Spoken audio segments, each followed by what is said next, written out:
My next guest says with all the questions surrounding Epstein, one thing is clear. He resented Trump. Fox News contributor Byron York. Byron, great to have you on the program. I read your column as well. The narrative, the innuendo-driven narrative that many are running with is, look how many times President Trump is mentioned in the Epstein emails. Yeah. Right. You remember when Elon Musk broke up with President Trump and they had this very public spat. Elon Musk's big accusation was Trump is in the Epstein files. Well, if you take these 20,000 plus documents that were just released by House Republicans, Epstein emails that came from the Epstein estate, take those as the Epstein files, and Trump is all over those files, not because of anything Trump says. He's never heard from in any of the files, but because Jeffrey Epstein could not stop talking about him. And I think one theory that you come to as you read is that there's no doubt that a lot of people who knew Epstein thought that Jeffrey Epstein thought he was very, very smart. He always thought that he was the smartest guy in the room. And somebody with such high self-regard can sometimes get a little bit upset when one of his friends achieves more than he does, rises higher than he does, makes more money than he does. And of course, Donald Trump achieved the ultimate and became president of the United States.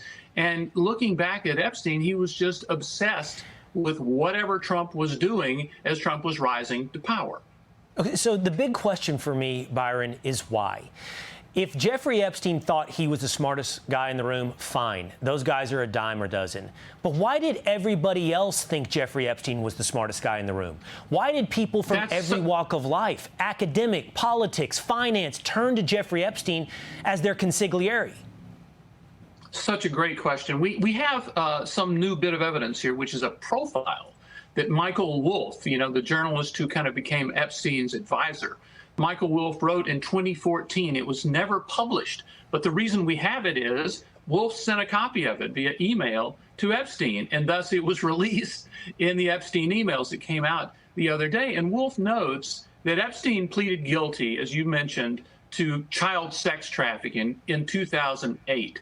And after that, all of his friends, the ones that you mentioned, just came back to him and everybody resumed their friendship. And people were coming into his house in New York, his house in Palm Beach, his house in New Mexico, and of course the island, as if nothing had ever happened. And there were very, very few people who abandoned him because of this. And so Wolff asked the question, well, why are they doing that?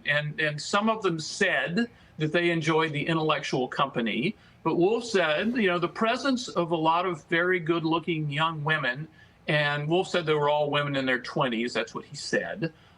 Maybe that had something to do with it, but there's no doubt that they kept consorting with Epstein, even though they knew that he was a guilty sex offender.